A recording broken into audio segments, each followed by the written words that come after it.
අපිට මුලින්ම ඇති වෙන ගැටලුව තමයි එන්න ගොයම නිකන් අගිස්ස පිච්චිලා වගේ යන ස්වභාවයක් ඔයාලා දැකලා ඇති.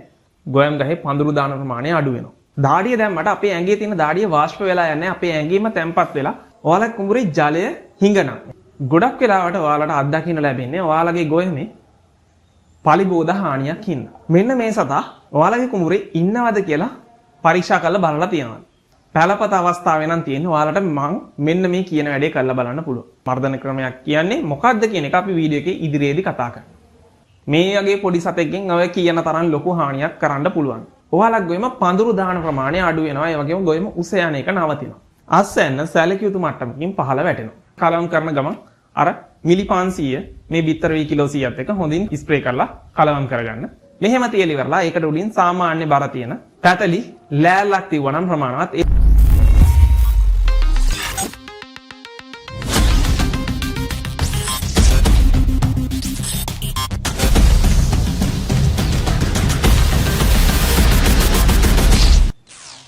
එසර් කෘෂි YouTube channel එකත් එක්ක එකතු වෙලා ඉන්න අපේ යාළුවෝ හැමෝම අදත් අපේ මේ අලුත් වීඩියෝ එකට සාදරයෙන් අපි පිළිගන්නවා.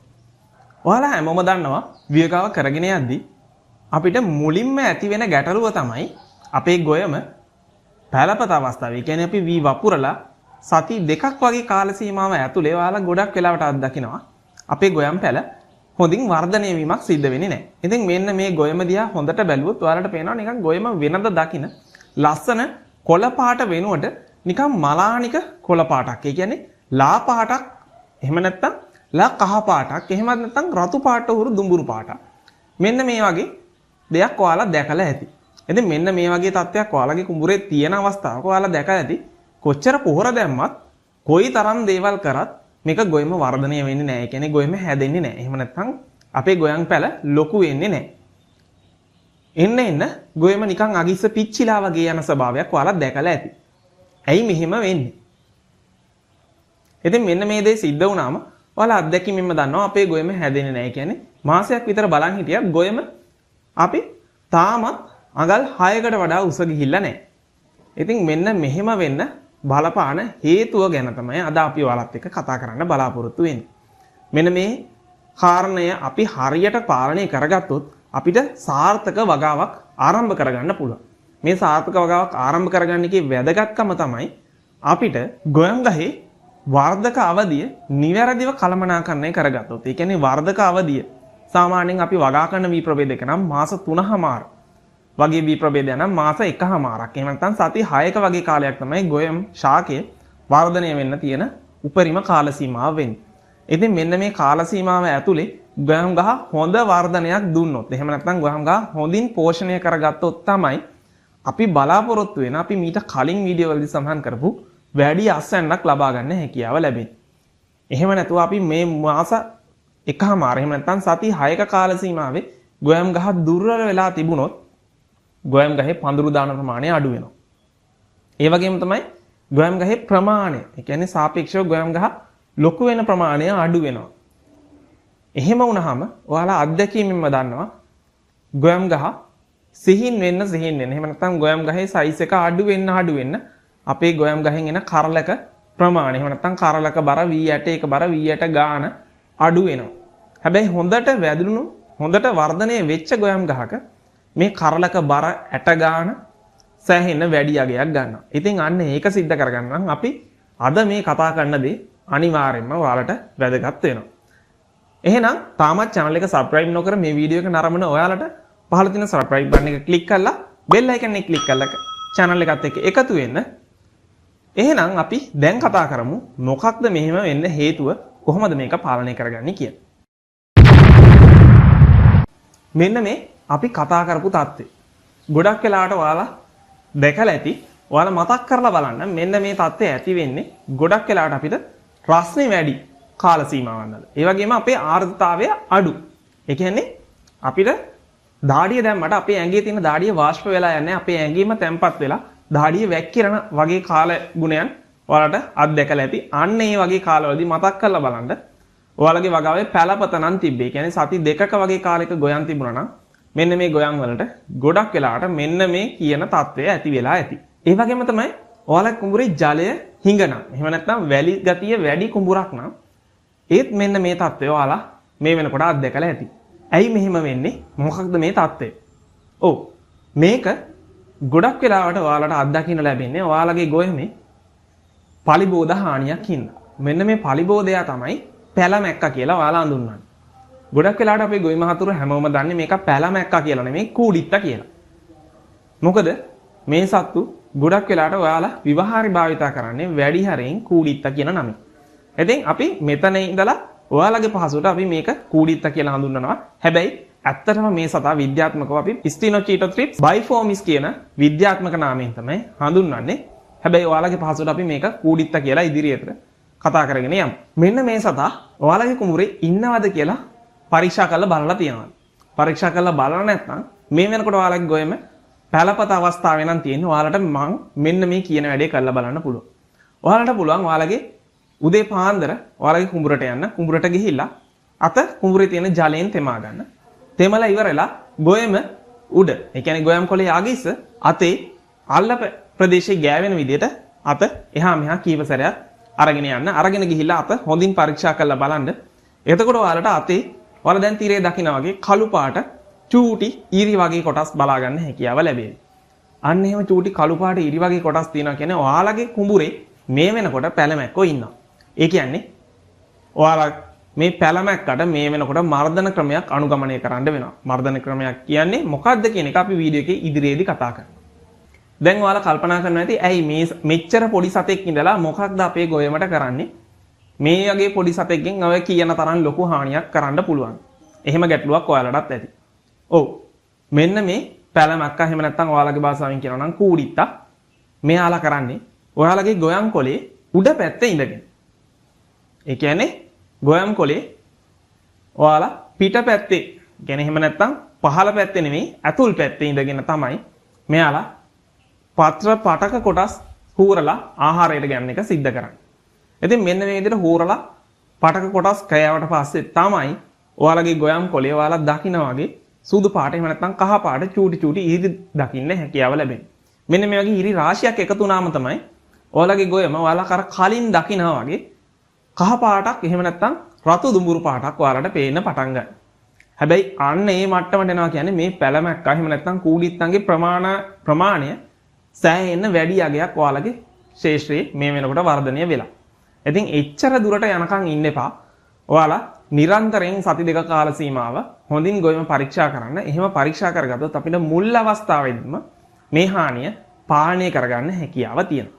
මෙයාලගේ හානිය අඳුර ගන්න පුළුවන් තවත් විදියක් තමයි මෙයාලා මේ විදිහට පත්‍ර පටක කොටස් සූරලා විෂුරා බීම සිද්ධ කරාට පස්සේ මෙන්න මේ පත්‍රය දික් අතට ඇතුල් පැත්තට රෝල් වෙනවා. මේ විදිහට පත්‍රය ඇතුල් පැත්තට රෝල් වුණාට පස්සේ ඔයාලට බලා ගන්න පුළුවන් සුරුණ්ඩු ගෙහිච්ච ගොයම් කොලයක්.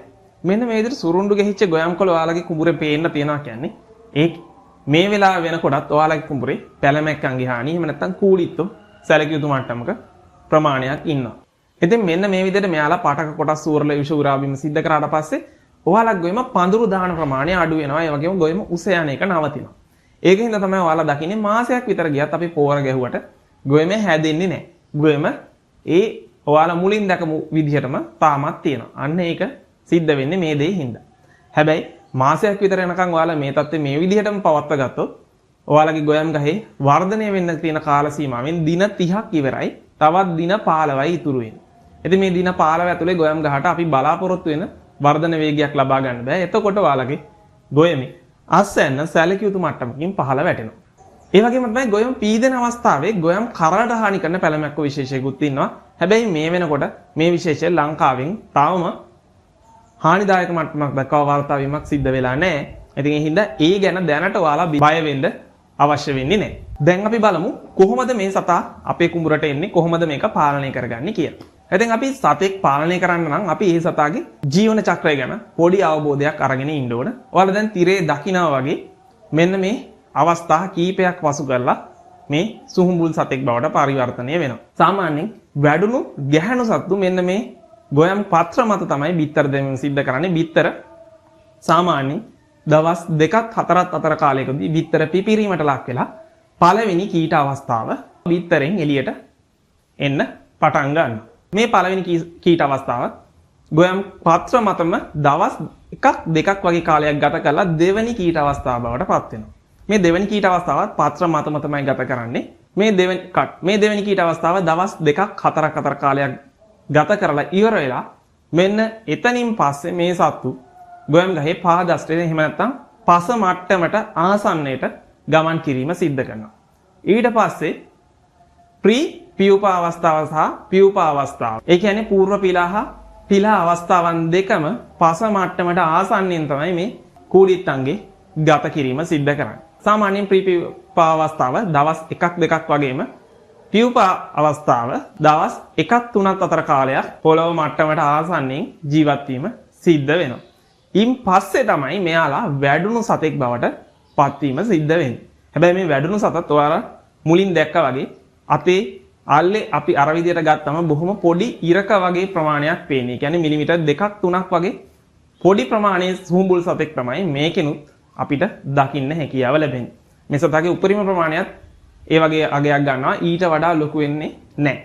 ඉතින් මේක බොහොම පරිස්සමෙන් පරීක්ෂාවෙන් බැලුවොත් විතරයි ඔයාලට අඳුර ගැනීමේ හැකියාව තියෙන්නේ. ඔයාලට මතක නම් මේ කලින් කිව්ව අවස්ථා ඔක්කොම දින ගණනකට සීමා වුණා. හැබැයි මෙයාගේ මේ සුහුඹුල් අවස්ථාව දවස් 30ත් 45ත් අතර කාලයක් ජීවත් වෙනවා. ඒ කියන්නේ සැලකිය යුතු කාලයක් ජීවත් වෙනවා. ඉතින් මෙන්න මේ මාසයක් මාස එකහමාරක් වගේ කාල සීමාව තුළ එක සුහුඹුල් ගැහණු සතෙක් බිත්තර 150ත් 200ත් අතර ප්‍රමාණයක් දානවා. ඉතින් හිතලා බලන්න මේකට ගැළපෙන්න කාලගුණයේ සමපාත වුණොත්. එහෙම නැත්නම් උෂ්ණත්වය වැඩි වෙලා ආහාරතාවයේ අඩු කාලගුණ තත්වයකදී මේ සතු එක්කෙනෙක් දෙන්නෙක් ඔයාලගේ ශේෂ්ත්‍රයට එහෙම නැත්නම් කුඹුරට ආවොත් හිතලා බලන්න මාසයක් යනකොට කොයිතරම් බිත්තර ප්‍රමාණයක් දාලා කොයිතරම් ප්‍රමාණයකින් මේ ගහණය වැඩි වෙනවද කියලා. එතකොට ඔයාලට හිතා ගන්න පුළුවන් ඇති ඇයි දවස් 2ක් 3ක් යද්දි අපේ කුඹුර මේ තරම් ඉක්මනට රතු දුඹුරු පාට වෙන්නේ. එහෙම නැත්නම් ගොයම පිච්චිලා වගේ පේන්නේ ඇයි කියලා. ඉතින් මෙන්න මේ හේතුව හින්දා තමයි මේ සතු වේගයෙන් බෝ වෙන්නේ. මේ බෝවීමත් එක්ක අපි පාලන ක්‍රමයක් අනුගමනය නොකළොත් අපේ වගාව බේරගන්න සැලකිය යුතු මට්ටමේ අපහසුතාවයකට මුහුණ දෙන්න සිද්ධ වෙනවා. දැන් අපි කූඩිත්තක එහෙම නැත්නම් පැලමක්කගේ ජීවන චක්‍රය ගැන අවබෝධයක් ගත්තා. දැන් එහෙනම් බලමු කොහොමද මේ සතු පාලනය කරලා අපි ගොයමේ වර්ධක අවධිය කියන්නේ මාස එකමාරක් කාලේ මේ සතාගෙන් බේරගන්නේ කියලා.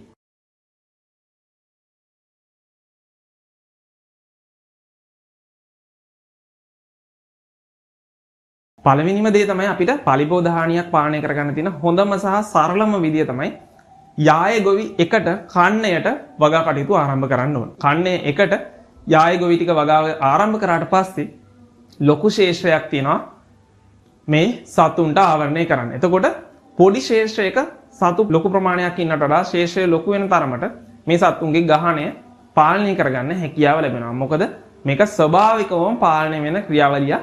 ඉතින් මේ ස්වභාව ධර්මයෙන්ම මේවා පාලනය වීමේ යාන්ත්‍රණ ක්‍රියාත්මක වෙනවා. ඉතින් ඒ විදිහට අපිට යායම ගොවි එකට වගා කරොත් යාය මෙන්න මේ පලිබෝධ හානියෙන් ආරක්ෂා කර ගැනීමේ හැකියාව තියෙනවා.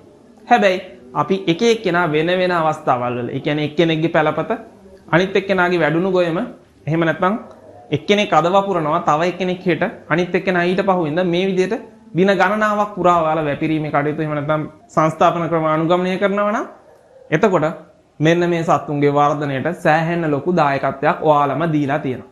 ඒ කියන්නේ එක වගාවදියක ඉඳලා ඊළඟ වගාවදියත් එයාලට ඔයාලගේ යායම ගත කරන්න ඔයාලා අවස්ථාව සලසලා දීලා තියෙනවා. ඉතින් ඒකින්ද ඒ දේ සිද්ධ කරන්න එපා. යාය ගොවි කන්නේ නියවැරදි විදියට එකට වගා කටයුතු ආරම්භ කරන්න. ඊළඟට මම සඳහන් කරා කොහොමද හානිය ආරම්භක අවස්ථාවේ අඳුරගන්නේ කියලා. ඉතින් මෙන්න මේ අඳුර ගන්න අවස්ථාවේ ඔයාලට අනුගමනය කරන්න පුළුවන් තව ක්‍රියාමාර්ගයක් තියෙනවා. ඔයාලට ජලය සපයා ගැනීමේ ගැටලුවක් නැත්නම් ඔයාලට හැකියාව තියෙනවා කුඹුර ජලයෙන් යට කරන්න. යට කරලා දවස් 2ක් 3ක් තියලා වතුර සම්පූර්ණයෙන්ම කඩලා අයින් කරන්න. මේ මගින් අපි මෙන්න මේ ජීවන චක්‍රයේ පස මතු පිට ඒ වගේම ගොයම් ශාකයේ ඉන්න පැලමැක්කෝ එහෙම නැත්නම් කූඩිත්තෝ සැලකිය යුතු ප්‍රමාණයක් මර්ධනය කරගන්න හැකියාව තියෙනවා. හැබැයි ඔයාලගේ ප්‍රදේශයේ ඔයාලට ජලය සපයා ගැනීම සීමිත නම්, ඔයාලට සපයා ගන්න තරමක් අපහසුතාවයක් තියෙනවා නම් ඔයාලට පුළුවන්කම තියෙනවා කුඹුර සෙන්ටිමීටර් 8ක් 10ක් විතර ජලය පුරවලා තියන්න. පුරවලා තියලා ගොයම් ගස් උඩින් ඇදගෙන යන විදිහට ඔයාලට පුළුවන් කෙහෙල් කොටයක් එහෙම නැත්නම් පෝරු ලෑල්ලක් වගේ එකක් පාවිච්චි කරලා ගොයම් ගස් වතුරට වැටීමට සලස්සන්න. මෙහෙම වැටෙන්න සලස්සලා ඉවර වෙලා එක සැරේටම ඔයාලට පුළුවන් වතුර කඩලා අයින් කරන්න. මේකිනුත් ඔයාලගේ ශේෂ්ත්‍රයේ ඉන්න පැලමක්කෝ වැඩි ප්‍රමාණයක් ජලයත් සමග ශේෂ්ත්‍රයෙන් ඉවත් කර ගැනීම සිද්ධ කරගන්න පුළුවන්. හැබැයි මේ දේ කොහොම වුණත් මොකද ඔයාලට තමයි වැඩිම අත්දැකීමක් තියෙන්නේ ඔයාලගේ කුඹුර සම්බන්ධයෙන්. ඉතින් ඔයාලගේ කුඹුරේ මීට කලින් කන්නවල මෙන්න මේ කොළ සුරුණ්ඩු ගැහෙන එක එහෙම නැත්නම් කොළ රතු වෙන එක පැලගොයමේ ඔයාලා දකින්න ලැබුණා නම් අමතක කරන්න එපා මේ කන්නේ වැඩ ආරම්භ කරන්න කලින් බීජ ප්‍රතිකාරකය සිද්ධ කරගන්න අමතක කරන්න එපා. මොකද මේකට බොහොම පොඩි මුදලක් වැය වෙන්නේ. මේ පොඩි මුදල වේදම් කරලා ඔයාලට පුළුවන් රුපියල් 10000ක් 15000ක් වගේ මුදලක් ඉතුරු කරගන්න. මොකද බීජ ප්‍රතිකාරයක් සිද්ධ කරන්න ඔයාලට රුපියල් 1000ක් වගේ පොඩි මුදලක් තමයි වැය වෙන්නේ. ඒ හින්දා අනිවාර්යයෙන්ම බීජ ප්‍රතිකාරය යෙදීම සිද්ධ කරලා ඉවර වෙලා මේක ඔයාලට හැකියාව තියෙනවා බීජ ශේෂ්ත්‍රය සංස්ථාපනය කරන්න. මොන වගේද බීජ ප්‍රතිකාර කරන්නේ? ඔව් ඔයාලට ව්‍යන්දපලේ හොයාගන්න පුළුවන් තයෝමෙතොක්සම් කියලා රසායනිකයක් තියෙනවා. ඒ වගේම තමයි ඉමිඩාක්ලොප්‍රිඩ් කියලා රසායනිකයක් තියෙනවා. මේ රසායනික වර්ග දෙකෙන්ම බීජ ප්‍රතිකාර කිරීමේ හැකියාව තියෙනවා. ඉතින් සාමාන්‍යයෙන් මෙන්න මේ බීජ ප්‍රතිකාර කරන රසායනික ද්‍රව්‍ය වලින් ග්‍රෑම් 20ක් බිත්තර වී කිලෝ 100ක් සඳහා ප්‍රමාණවත් වෙනවා. මේකෙදි කරන්න තියෙන්නේ මෙන්න මේ ග්‍රෑම් 20 ඔයාලා වතුර මිලිලිටර් 500ක දෙක කළා මේ බිත්තර වී කිලෝ 100ත් එක්ක හොඳින් කලවම් කර ගැනීම සිද්ධ කරන්න. මේ විදිහට කරාට පස්සේ ඔයාලට හැකියාව තියෙනවා පැලමැක්ක සඳහා අපේ බිත්තර වී ප්‍රතිරෝධීතාවයක් ඇති කරගන්න. ඉතින් අපේ ගොඩක් ගොවි මහතුරු කරන ලොකුම වැරද්ද තමයි මේ බීජ ප්‍රතිකාරය නිවැරදිව සිද්ධ නොකරන එක. මොකද්ද මේ බීජ ප්‍රතිකාරය නිවැරදිව සිද්ධ කරනවා කියලා අදහස් කරන්නේ? මේ බීජ ප්‍රතිකාරය කරනවා කියලා අදහස් කරන්නේ අපි මෙන්න මේ කලින් සඳහන් කරපු රසායනික වර්ග වලින් මොන හරි රසායනිකයක් ගෙනල්ලා ඔයාලා ගොඩක් දෙනෙක් කරන්නේ වී ටික කුඹුරට දාන්න දවසකට කලින් තමයි බීත් එක්ක මෙන්න මේ රසායනික කලවම් කරන එක සිද්ධ කරන්නේ. සමහරු මේක කලවම් කරද්දී මේ පැකට් එක ගෙනලා තෙල් ටැංකියකට දානවා. තෙල් ටැංකියකට දාලා ඒකට වතුර එකක් පුරවලා බිත්තර වී වලට ඉහලා දානවා. තවත් සමහරු කලින් දවසේ, ඒ කියන්නේ වපුරන්න කලින් දවසේ මේක කලවම් කරලා වතුර ටිකක් එක්ක ස්ප්‍රේ කරලා බිත්තර වී ටික අත් ගහලා තියලා ඊට පහුවෙන්දට වපුරනවා. ඉතින් මෙන්න මේ දේවල් කරාට ඔයාලගේ බීජ ප්‍රතිකාරය ඔයාලා බලාපොරොත්තු වෙන විදිහට සිද්ධ වෙන්නේ නැහැ. එහෙම කරපු ගොවි මහතුරු ඔයාලා අත්දැකීමෙන්ම දන්නවා. හැබැයි ඔයාලගේ සති දෙකක් ඇතුලේ කාලේ ගොඩක් වෙලාවට පැලමැක්කගේ එහෙම නැත්නම් කූඩිත්තගේ හානිය ඔයාලට ඒත් ආවා. එතකොට ගොවි මහතුරුන්ට මෙන්න මේ බීජ ප්‍රතිකාර කරනවා කියන එක සම්බන්ධයෙන් තියෙන විශ්වාසය අඩු වෙනවා. ඔව්. මොකද එහෙම වෙලා තියෙන්නේ ඔයාලා මේ දක්වා ඒක කරලා තියෙන්නේ වැරදි විදිහට. ඒකයි අපි නිතරම කියන්නේ ඔයාලා හැකි සෑම අවස්ථාවකම ඔයාලගේ පලිබෝධනාශක ලේබල් එක නිවැරදිව කියවන්න කියලා. ලේබල් එකේ මේක කරන්න ඕන විදිය නිවැරදිව සඳහන් කරලා තියෙනවා. එහෙම කියවන්න වෙලාවක් නැති ගොවි මහතුරු වෙනුවෙන් මම අද ඔයාලට පැහැදිලි කරලා දෙන්නම් කොහොමද නිවැරදිව බීජ ප්‍රතිකාරය සිද්ධ කරගන්නේ කියලා. බීජ ප්‍රතිකාර කරද්දී ඉස්සෙල්ලම ඔයාලා කරන්න තියෙන්නේ බිත්තර වී ටික හොඳින් හොදලා ගන්න. හොදලා අරගෙන බිත්තර වී මම කලින් වීඩියෝ එකේ සඳහන් කරලා තියෙනවා කොහොමද පෙඟවීම සිද්ධ කරගන්නේ කියලා. හොඳින් පෙඟවීම සිද්ධ වුණාට පස්සේ වී ටික දියෙන් බේර ගන්න. බේරලා ඉවර වෙලා වතුර බේරලා ගියාට පස්සේ ඔයාලට පුළුවන් අර ඔයාලා ගන්න බීජ ප්‍රතිකාරකය ග්‍රෑම් 20ක් නම් ඔයාලා අරගත්තේ වතුර මිලිලිටර් 500ක මේක හොඳින් දිය කරගන්න. හොඳින් දිය කරලා ඉවරලා ඔයාලට පුළුවන් ඊට පස්සේ මෙන්න මේ බිත්තර වී වලට මේක ස්ප්‍රේ කරන්න. එහෙම නැත්නම් ඉහින්. ඊට පස්සේ ඔයාලට අත් දෙකට රබර් ග්ලව්ස් දෙකක් දාගන්න. එහෙම නැත්නම් මොන හරි අත් ආවරණ දෙකක් පාවිච්චි කරන්න. මේක වඩා හොඳයි ජල ප්‍රතිරෝධී අත් ආවරණයක් භාවිතා කරනවා නම්. මොකද අපි භාවිතා කරන්නේ රසායනික හින්දා කාලයත් එක්ක ඔයාලගේ ඇඟිලි වලට හානි වෙන්න පුළුවන්. ඒ හින්දා අනිවාර්යෙන් අත් ආවරණයක් භාවිතා කරන්න. මේ විදිහට භාවිතා කරලා ඔයාලට පුළුවන්කම තියෙනවා මේ බිත්තර වී හොඳින් අත් ගහන්න. ඒ කියන්නේ හොඳින් කලවම් වෙන විදිහට බිත්තර වී ටික කලවම් කරන්න. මේ කලවම් කරන ගමන් අර මිලි 500 මේ බිත්තර වී කිලෝ 100ත් එක්ක හොඳින් ස්ප්‍රේ කරලා කලවම් කරගන්න.